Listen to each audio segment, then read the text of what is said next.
Bismillahirrahmanirrahim. Assalamualaikum warahmatullahi wabarakatuh.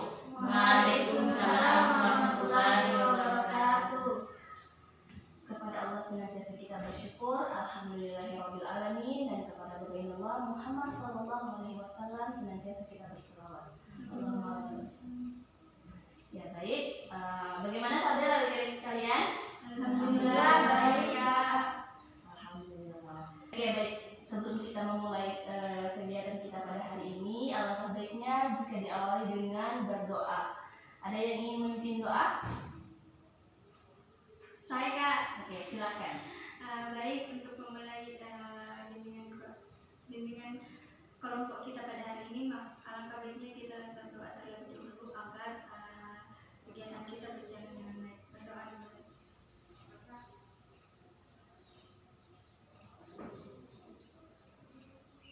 Sudah selesai. Ya baik, setelah kita berdoa, kemudian kakak akan menjelaskan mengenai beberapa maksud dan tujuannya dari kegiatan bimbingan kelompok. Sebelumnya saya mau bertanya dulu, ada yang sudah tahu apa itu bimbingan kelompok? Tidak Kak.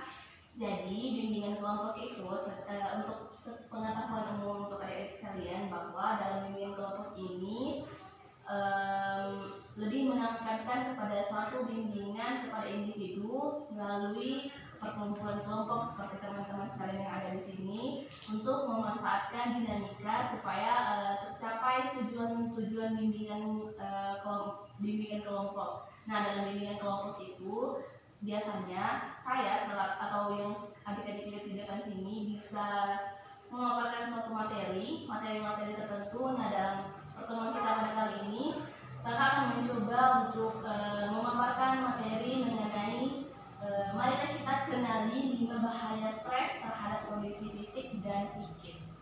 Cuma 5 poin yang akan saya jelaskan. Kemudian, adapun tujuan umum dari bimbingan kelompok yaitu berkembangnya sosialisasi siswa ataupun peserta didik, khususnya kemampuan komunikasi.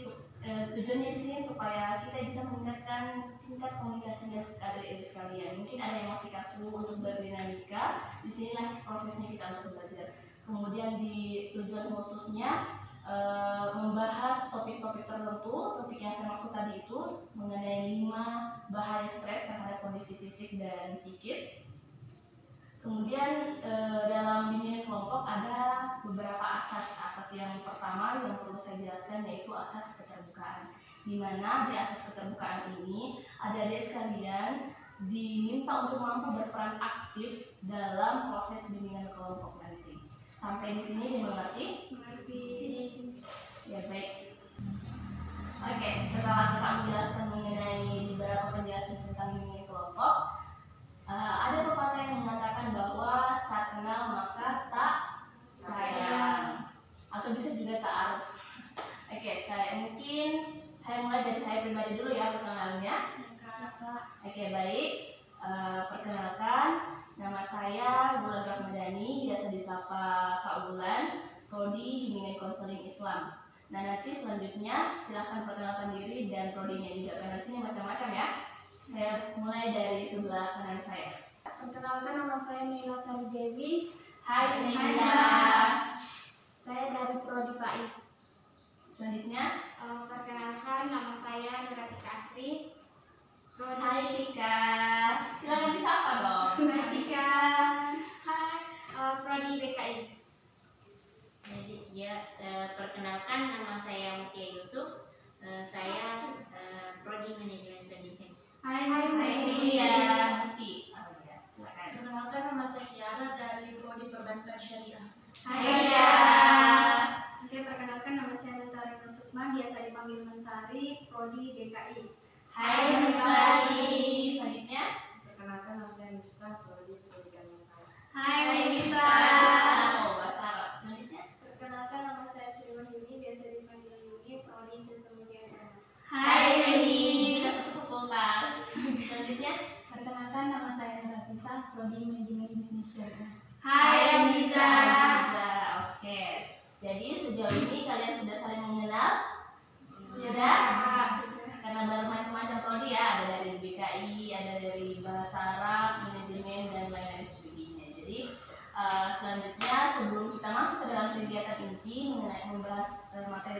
maksud tadi. Bagaimana kalau kita adakan dulu ice breaking? Ada yang tahu apa itu ice breaking? Ada yang tidak tahu katanya ice breaking itu semacam games dalam sebuah forum supaya namanya juga ice kan perlu untuk dipecahkan. Kalau sudah terpecah maka insya Allah forum selanjutnya tidak akan kaku. Supaya materi yang akan kita terima itu gampang diresapi. Mengerti? Oke. Baik. Game saya simpel-simpel saja. Kita di sini berhitung.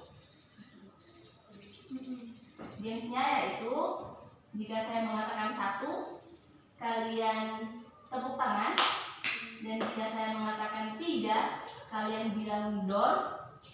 Jika saya bilang 5, semuanya diam. Sampai di sini dimengerti? Atau kita uji coba dulu sebelum masuk ke gamesnya? Oke, silahkan fokus. 3, door. 5, 1, 3, door. Oke, seperti itu ya gamesnya. Jadi kalau ada yang salah, dikasih beberapa hadiah dari kita semua. Sepakat? Oke, baiklah. Kita mulai ya. Silahkan fokus karena akan saya dari perlahan-perlahan, kemudian saya akan cepat. 5, 3, door. 5, 1, 3, door. 5, 1, 3, door. Sekali lagi ya. 3, door. Ada yang salah teman-teman. Door sambil tepuk tangan. Nah, bagaimana? Sudah ada yang salah? Jadi oleh apa tadi yang kakak janjikan? Kasih hadiah. Hadiah yang saya maksud di sini adalah kita berikan hukuman yang mendidik lah. Bagaimana? Supaya kalian bersama kita beri hukuman apa ini kakak Tika dari Prodi DKI? Ya, ada yang mau beri solusi? Atau dari saya saja? Dari kakak. Oke, dari saya untuk menyebutkan nama-nama dari teman-teman kita yang ada dalam kegiatan hari ini. Dimulai, saya tunjuk saja, 3 orang saja ditunjuk. Siapa namanya yang ini jilbab marun? Aziza, Selanjutnya yang di sampingnya Aziza, Yuni, yang di samping kamu, Murti. kita pilih aku. Jadi masih mau lanjut games atau kita masuk ke kegiatan inti? Kegiatan inti. Oke, sebelum masuk ke kegiatan inti, saya mau tanya dulu mengenai apa yang bisa kalian petik dari games kita atau ice breaking kita pada hari ini. Ada yang perwakilan saja atau mungkin ada yang lainnya? Silahkan. Siapa? Silakan bicara. Siapa lagi? Nama tak? Tiara, oke Tiara, silakan sampaikan. Kalau menurutku dari games tadi itu melatih kefokusan karena itu kan disebut dari 1, 2, dan 1, 3, dan 5. Jadi secara perlahan, tapi nanti itu jauhnya lincah. Itu dari situ dilihat fokusnya. Baik, dari Tiara, betul itu katanya untuk melatih konsentrasi supaya bisa lebih fokus lagi. Dan insya Allah sudah tidak tegang karena tadi ada yang salah dan sedikit menghibur ya. Oke, selanjutnya kita masuk ke dalam pembahasan kita pada pertemuan kali ini mengenai 5 bahaya stres terhadap kondisi fisik dan psikis. Sebelumnya kakak akan membagikan materinya terlebih dahulu. Saya persilakan kepada saudara teman kita Mila untuk membagikan ke teman-teman yang lain.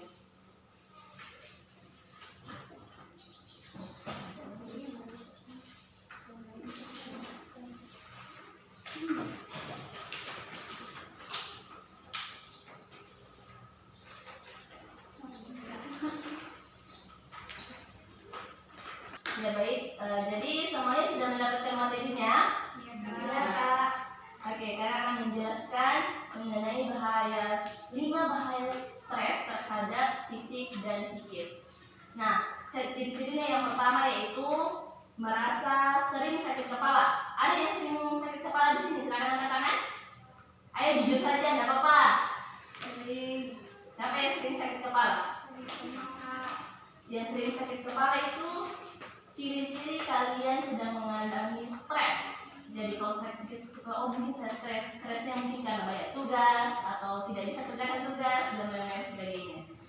Nah, sakit kepala di sini memiliki banyak faktor. Salah satunya itu di mana kalian akan merasa stres, kemudian diakibatkan biasanya disertai dengan tegang lehernya. Ada yang seperti itu juga? Dari sakit kepala menjadi tegang ke leher. Nah, hal tersebut karena stres bisa meningkatkan tekanan darah atau memacu jantung untuk berkontraksi lebih keras. Jadi ini yang sering sakit kepala, silahkan untuk kurang-kurang tidak terlalu jadikan semua jadi beban pikiran karena pemicunya itu berbahaya, bisa langsung lari ke jantung. Jadi kontraksi jantung nanti itu lebih berdegup kencang lagi. Bukan jatuh cinta ya, tapi karena tegangnya jadi degup jantungnya tidak teratur sehingga kalau memang itu parah langsung diopname di rumah sakit. Selanjutnya yaitu memicu penyakit jantung yang manusia memang wajar kalau sering mengalami stresnya karena disebabkan beberapa hal. Itu memang dikatakan kalau manusia itu memang tidak terlepas dari beban hidup. Sepakat di sini dikatakan manusia tidak terlepas dari beban hidup. Sepakat. Oke. Namun stres juga kalau berlebihan dan itu berkelanjutan bisa saja stres membawa kita untuk penyakit mudah datang ke kita. Kalau keseringan stres, yakin dan percaya penyakit datang. Kalau bukan sakit kepala, mah lagi karena sudah malas-malas untuk bergerak dan lain-lain sebagainya. Kemudian selain jantung dan sakit kepala, penyebab selanjutnya yaitu insomnia. Ada yang tahu apa itu insomnia? Susah tidur. Oke, susah tidur. Nah, insomnia ini ketika sudah mengalami sulit untuk tidur atau dikatakan tadi susah tidur, bisa mengindikasikan Anda sering mengalami stres. Selain itu tadi 3, penyebabnya juga itu insomnia.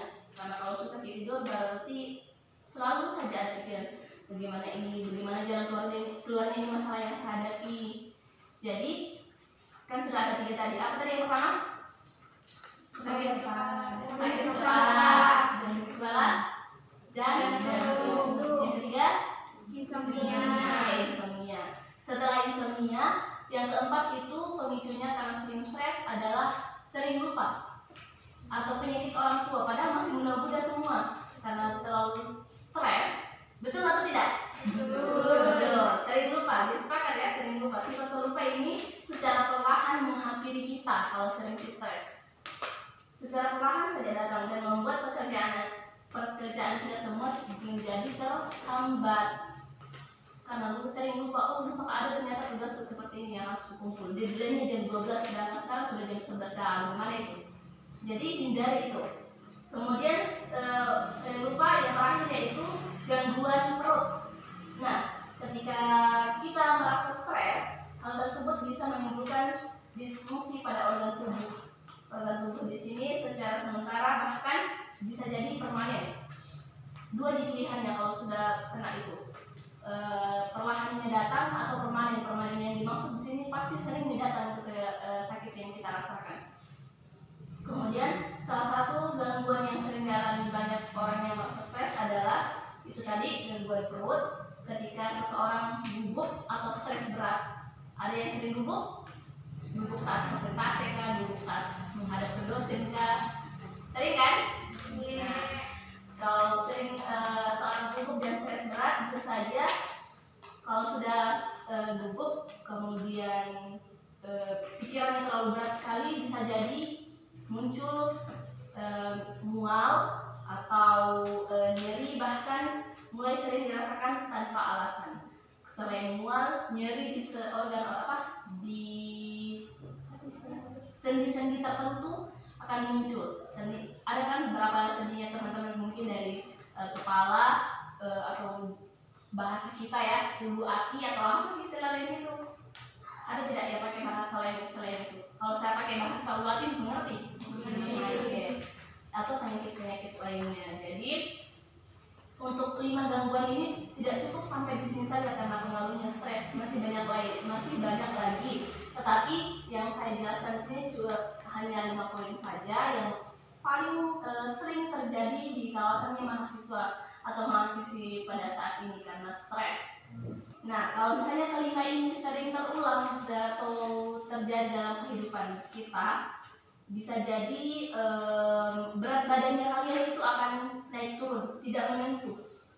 Jadi dari saya pribadi selaku materi yang saya sampaikan, untuk menghindari yang namanya stres, bukan berarti stres tidak akan datang ke kita, tapi diminimalisir, tidak stresnya menumpuk sekali. Kalau misalnya kalian merasa stres, biasa ada orang yang merasa stres itu butuh orang untuk menceritakan masalahnya, atau kalau bukan butuh ya karena sekarang di zaman milenial yang biasanya untuk alihkan stresnya itu ada yang menyanyi keras di WC atau pakai headset sambil menyanyi, tidak peduli orang yang lain yang di sekitarnya. Jadi begitu ya materi yang saya sampaikan, ada 5 tadi, ada sakit kepala, jantung, insomnia, keempat lupa, dan kelima sakit perut. ya gangguan di bagian perut. Oke, sejauh ini ada yang kurang dimengerti dari teman-teman sekalian? Silakan bertanya atau mungkin ada tambahan materi atau bagaimana? Silakan, saya kembalikan ke teman-teman sekalian. Saya Kak, Oke, silakan saudara teman kita menitari. jadi pertanyaan saya itu Kak tentang apa yang menjadi penyebab dari terjadinya stres sehingga sebelumnya sakit kepala. Oke, baik. Langsung kita jawab dulu ya pertanyaannya. Ya Kak. Oke, penyebab stres. Sebenarnya stres ini merupakan reaksi yang baik apabila pada tupoksinya masing-masing, karena saya katakan baik karena bisa membantu kita untuk menyadari bahwa ada ternyata situasi yang berbahaya yang mengancam kita, yang kemudian yang menjadi tidak baik kalau sudah menjadi berlebihan. Nah, penyebabnya yaitu ada beberapa. Yang pertama, berada di bawah banyak tekanan. Mungkin karena stres terlalu banyak tekanan. Yang kedua yaitu menghadapi perubahan yang besar. Perubahan yang besar misalnya jauh tidak ada orang tua atau gimana, jadi tidak bisa untuk mandiri sehingga memicu stres. Kemudian khawatir akan sesuatu itu terserah, mungkin apa saja yang membuat kita khawatir. Kemudian yang keempat, tidak memiliki kemampuan untuk mengatasi situasi itu. Tidak ada kemampuan untuk menyelesaikan masalah itu sehingga stres. Kemudian yaitu ada tanggung jawab yang besar. Maksudnya tanggung jawab yang besar, dia pikir terus saya bisa tidak untuk melaksanakan tanggung jawab ini, sehingga kembali lagi dia stres karena terlalu dipikir. Dan yang terakhir yaitu tidak memiliki cukup pekerjaan atau aktivitas. Jadi orang yang malas-malas juga bergerak atau tidak ada sekali aktivitasnya itu bisa memicu stres. Karena mungkin selanjutnya yang akan saya lakukan apa begini dan lain sebagainya. Seperti itu ya. Masih ada yang ingin bertanya? Oke, silakan. Siapa namanya tadi? Yuni. Oke, Yuni. Sebelumnya tadi telah dijelaskan bahwa ada 5 ciri-ciri dari stres, dan dari teman dari tahun tadi juga menanyakan mengenai dampak, yaitu dampaknya sangat berakibat kepada individu sendiri. Nah, yang seperti kakak katakan tadi bahwa stres ini akan terjadi kepada setiap orang. Nah, bagaimana tips untuk mengatasi stres ini atau yang biasa disebut kegabutan atau rasa bosan, sehingga mengakibatkan rasa stres itu muncul? Ya baik, saya langsung saja ya untuk jadi poin dari pertanyaan ini tadi, bagaimana caranya untuk bisa terhindar dari ini yang namanya stres. Oke, seperti itu. Ya, jadi yang pertama yaitu kita mampu menerapkan pola makan dan gizi yang seimbang supaya bisa kita hindar. Pola makan harus teratur. Teratur dalam artian sarapan, makan siang, dan makan malam. Selebihnya dari itu berarti tidak seimbang ya. atau mungkin jajan-jajanan. Ya, jadi yang pertama yaitu kita atur pola makannya dan juga disertai dengan gizi yang seimbang. Kemudian yang kedua, berolahraga secara rutin. Kalau misalnya olahraga, kita kan mahasiswa pasti nggak mungkin olahraga saja yang mau dikerjakan, ada tugas yang perlu dikerjakan.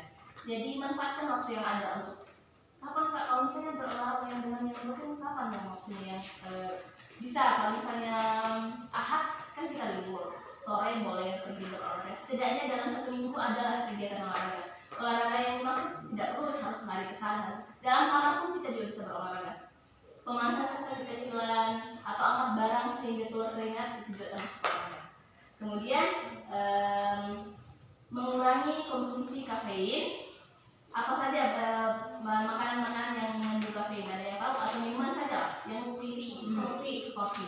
Jadi buat yang hobi, saya pun juga hobi minum kopi, tapi karena sudah ditahu oh ini penyebabnya, jadi dikurangi. Karena mungkin ada orang yang kerja tugas, saya tipe orang yang kerja tugas harus disertai dengan kopi, tapi ternyata hal tersebut tidak baik kalau terlalu sering untuk dilakukan. Jadi tadi poin yang ketiga yaitu mengurangi konsumsi kafein. Kemudian tipsnya selanjutnya yaitu tidur yang cukup. Tidur yang cukup berarti tidak berlebihan ya.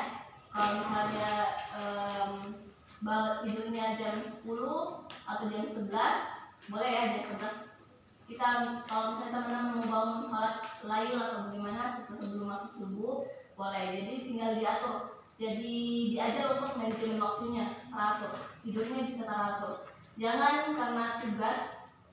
Makanya tadi dibilang jangan menunda tugas, kalau misalnya sudah ada langsung dikerjakan. Jangan ditumpuk karena bisa jadi itu kondisinya kalian untuk begadang, sehingga kalau begadang otomatis tidurnya tidak cukup. Selanjutnya yaitu melakukan kegiatan yang kalian sukai. Apapun itu kegiatan yang kalian sukai silahkan dilakukan selama bernilai positif. Kalau misalnya Yuni tadi, apa kegiatan yang kamu sukai? Kegiatan yang paling sering dilakukan dan itu disukai sekali, bahkan nyanyi mungkin dikerjakan, memasak mungkin, atau apa kegiatannya pasti ada kan? Oke. Jadi silahkan untuk melakukan kegiatan yang kamu sukai. Kalau misalnya disuka untuk pergi jalan-jalan dari kamar ke kamar, silahkan selama itu bikin kamu enjoy dan tidak mengganggu orang. Oke? Dan selanjutnya yaitu yang terakhir, hindari mengkonsumsi alkohol dan nafsa. Saya kira di sini karena perempuan jadi sangat jauh lah yang sama namanya alkohol ya. Saya yakin dan percaya kalian di sini belum ada yang menyentuh alkohol, atau sudah ada yang menyentuh alkohol? Tidak ya? Ya, jadi itu beberapa tips dari saya ini. Oke, dan teman-teman yang lainnya, mudah-mudahan pertanyaan tadi ini mewakili dari apa yang membuat kalian bingung dan bisa saya jawab. Sejauh ini kalian sudah mengerti? Oke, selanjutnya ada yang ingin menanggapi mengenai materi kita pada hari ini atau ada tambahan? Cukup Kak. Sudah cukup ya? Oke, jadi untuk materi kita hari ini semoga bermanfaat baik itu dari saya dan juga untuk kalian semua. Silahkan diaplikasikan dalam kehidupan sehari-hari karena kita sebagai manusia memang tidak terlepas dari stres. Namun sebaiknya kita mampu untuk mengelola stres tersebut. Stres memang ada, tapi bagaimana caranya supaya kita bisa tidak terlalu stres, tidak terlalu membawa jadi beban pikiran sehingga terhindar dari penyakit-penyakit tadi yang sudah saya jelaskan. Oke, jadi demikianlah pertemuan kita mengenai materi tadi. Dan sebelum saya masuk ke dalam tahap akhir, kesimpulannya tadi sudah saya bilang, silahkan untuk menghindari yang namanya stres dengan beberapa tips tadi yang sudah saya jelaskan. Sebelum kita tutup, saya minta tolong kepada teman-teman sekalian untuk menyampaikan kesan dan pesan pada pertemuan kita pada hari ini. Saya mulai dulu dari Aziza. Silakan sampaikan kesan dan pesannya. Singkat, padat, dan jelas. Oke? Ya. Baiklah, selanjutnya sebelum kita masuk ke dalam kegiatan akhir, saya bersama kegiatan akhir dan kesan. Sebelum saya tutup kegiatan kita pada hari ini, saya minta tolong kepada kalian sekalian untuk memaparkan kesan dan pesan selama melakukan kegiatan bimbingan kelompok kita pada hari ini.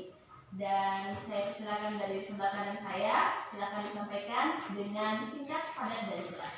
Silakan, saudara teman kasih, kalian. Kak. Pesan saya mengikuti bimbingan kelompok ini yang pastinya punya teman baru dan juga wawasan yang baru. Selanjutnya, Pesan saya mengikuti bimbingan kelompok ini sama seperti saudara Nila, memiliki banyak wawasan baru, kemudian mengenal teman-teman baru, dan pesannya adalah semoga di pertemuan selanjutnya jika ada teman-teman sekalian bisa lebih aktif dalam proses konsep bimbingan kelompok nantinya. Terima kasih. baik. Selanjutnya, Kesan dari pesan saya pada kesempatan kali ini, kegiatan ini sangat bermanfaat karena di mana kita dapat mengetahui bagaimana dampak dan tips menghindari yang namanya stres. Kalau saya kesan dari bimbingan kelompok ini menurut saya itu dapat menambah wawasan kita karena dari awal sudah dipaparkan sampai akhir, jadi bahan bisa menjadi bahan acuan untuk hal-hal yang positif. selanjutnya, Pesan saya selama mengikuti bimbingan kelompok ini dapat bernilai positif. lanjut. Kesan saya bimbingan ini sangat bermanfaat bagi Yuni. mengenai kesan dari adanya bimbingan kelompok belajar ini, selain mendapatkan teman baru, sekaligus juga mendapatkan wawasan yang sangat bermanfaat, karena itu merupakan suatu hal yang sering terjadi dalam diri kita sendiri, yaitu stres, dan itu bisa menjadikan acuan untuk kita bisa meminimalisir adanya stres tersebut. Aziza terakhir. Pesan saya dalam bimbingan kelompok ini itu dapat menambah wawasan saya mengenai cara tips atau menghindari yang namanya stres. Jadi semuanya alhamdulillah kesannya positif dan mudah-mudahan bisa diaplikasikan dalam kehidupan kita masing-masing. Sebelumnya terima kasih banyak atas partisipasi teman-teman sekalian pada kegiatan kita pada hari ini, dan saya pribadi mengucapkan mohon maaf apabila ada salah kata, karena salahnya itu pribadi dari diri saya sendiri. Adapun kesempurnaan itu hanya milik Allah Subhanahu wa Ta'ala. Dan saya akhiri kegiatan kita pada hari ini dengan mengajak teman-teman sekalian membaca lafaz hamdalah. Alhamdulillahirrahmanirrahim. Saya akhiri dengan ucapan Assalamualaikum warahmatullahi wabarakatuh. Waalaikumsalam.